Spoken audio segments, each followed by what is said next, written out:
प्यारे बच्चों, एक दफ़ा का जिक्र है कि एक लालची कुत्ता था। वो बहुत भूखा था। वो एक कसाब की दुकान पर पहुंचा। उसने गोश्त का एक टुकड़ा चोरी किया। वो उसे सुकून के साथ खाना चाहता था। वो एक जंगल की तरफ भागा। रास्ते में एक नदी थी। जब वो पुल अबूर कर रहा था, वो एक लम्हे के लिए पुल के दरमियान रुक गया।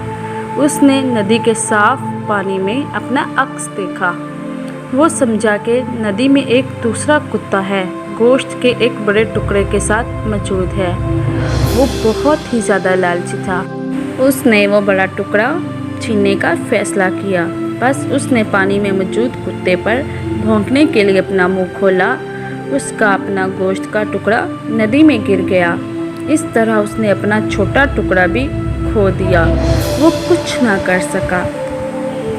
तो प्यारे बच्चों, इस कहानी से हमें ये सबक हासिल होता है कि हमें कभी भी लालच नहीं करना चाहिए, क्योंकि लालच पे लानत है। जितना हमारे पास है हमें उसमें खुश होना चाहिए।